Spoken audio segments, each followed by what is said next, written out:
Welcome. Another day of looking at life through the lens of Bhagavad Gita, one of the great spiritual texts. And if you're ever wondering what spirituality really means, I'll have more perhaps to say about that in the near future, since next week I will be talking about that in Phoenix. So I'll keep you updated on what that means for this program, but let's be present with each other today. Samatvam, which is said to be the goal of yoga, according to the Bhagavad Gita. Equanimity, or remaining essentially yourself, no matter what is going on. And it is extremely difficult, especially if you don't know who you are deep at the core. We don't know who we are, we don't know others are. And part of that is because we've learned to rely on what yoga psychology calls the working mind, or the survival mind, which runs on sensory information. Its job is to keep us alive and safe.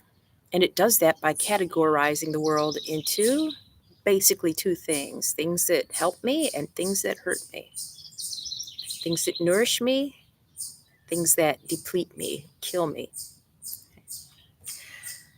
We can also, the Bhagavad Gita has several words for these ideas of opposites.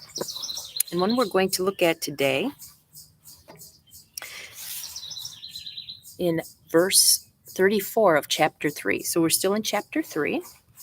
I'm going to read it to you from the poetic version of this verse in English, and then I will say something from the more literal version, which includes some Sanskrit. Ooh.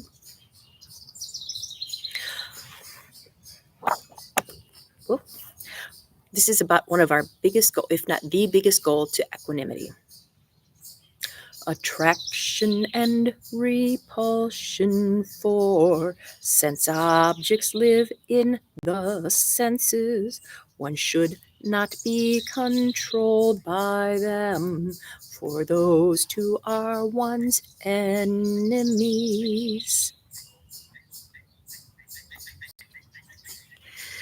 The words for attraction and repulsion in this verse are raga and dvesha, which are also mentioned in the Yoga Sutras of Patanjali as two of the inherent pains of being embodied as a human being. If we embody as a human, become conscious of that, we automatically take on certain characteristics, including 5 inherent pains. Things that we don't like, dvesha, things that repulse us, we can probably say, oh yes, pain. Things we like, raga, can actually cause more pain. Why? Because we like or love something and we're terrified of losing it. And when we do lose it, it's like a knife through the heart. Things that we're repulsed by, kind of, sort of, when we can get away from them, we stop being repulsed generally, although they may follow us. But one of the things the Gita is saying here is we tend as human beings to go, I'm attracted to something that's good, I'm repulsed by it, it's bad. I'm attracted to that person, good, I'm repulsed, bad. I'm attracted to that idea, good, I'm repulsed, bad. And the world is divided into good and bad. So it's things that draw me and things that shoo me away. What the Gita says is all our feelings of attraction and repulsion live in the senses. Okay, not in the things we're attracted or repulsed by themselves. So for example, here's a wonderful real life event. I went for an hour-and-a-half long walk this morning before sunrise, and while the sun was coming up, it was great. And I ended up going to this one wooded area, and different than I usually go to. Lots of animals around. It was fabulous. And I come home and I go to give my cat his usual treats, and he has not been even interested in his treats. All he wants to do is follow me around and sniff me. And it's a little annoying because I was trying to get ready for this, and he's like all on me, and he would not go away. I had to move him. So he smelled, and I can't smell it with my human senses. And what's more, I have a feeling right now, if another human being came up to me, they would be repulsed. So, same smell, attraction by an animal that has the sense organ to perceive it, repulsion by other beings that have sense organs, or simply our sense organs can't pick it up, and so it's nothing to us. If we can learn that these qualities of attraction, repulsion have nothing to do with a thing itself, but everything to do with us, it's a huge step toward freedom, because then we don't have to get so wrapped up in it's good, it's bad. It's not anything. We make it so by our own judgments. Okay? I could give you countless examples, because there are things sleeping in our yard. I found evidence this morning, and some things I can't smell, some things I smell, and I'm like, oh gosh, please don't smell it. And something like, oh, all right. But that's all in my mind. Some things I see, the groundhog, the skunk, I want to run away. I'm repulsed, not because they're repulsive, but they're terrifying to me. The deer and the bunny, the deer actually are kind of scary around here too. But the bunnies are fine, the birds are fine. And you may have totally different, reactions, because within the being itself, there's nothing, only neutrality. Our senses make us happy over it or suffer over it.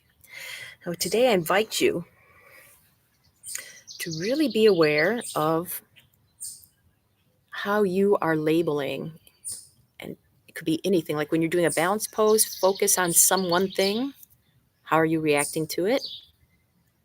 When we do the meditation, we'll open it up a little more.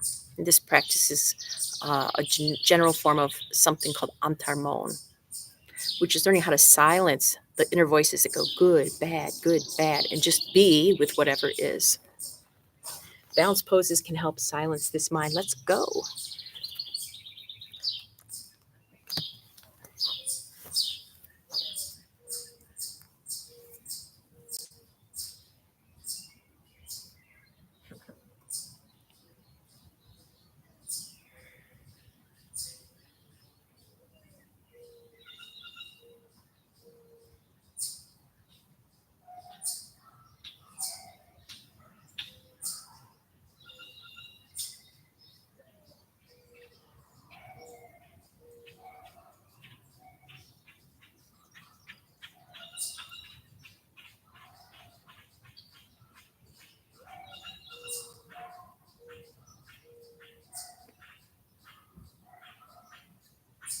Switch.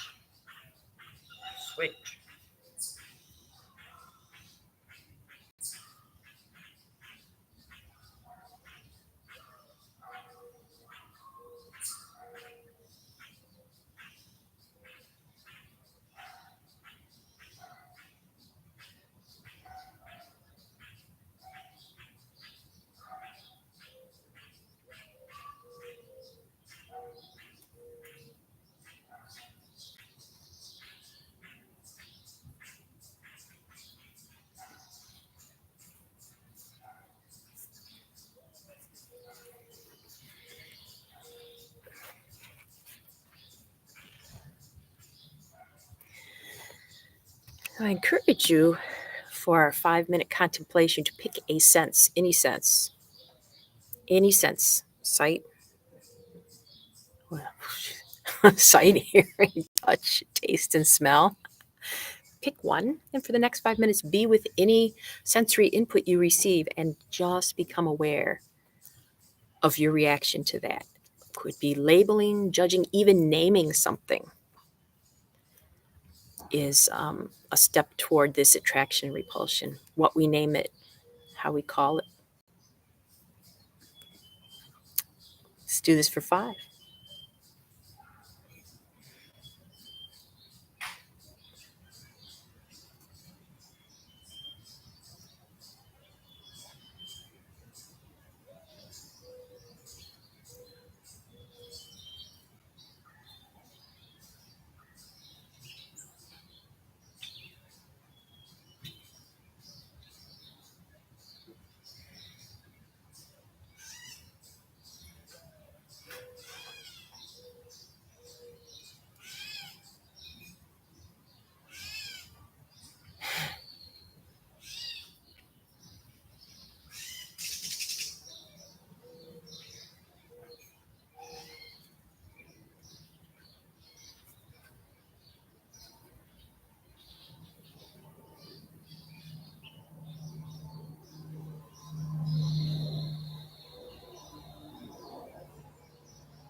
Welcome back. I hope that was informative for you, or if nothing else, at least a wonderful break from the rest of the day. I encourage you to take this into your daily world. I'm dedicating my practice today to all construction workers. I could hear them, and I observed my reaction to hearing the sound of construction workers on a weekend in the morning. Until tomorrow morning.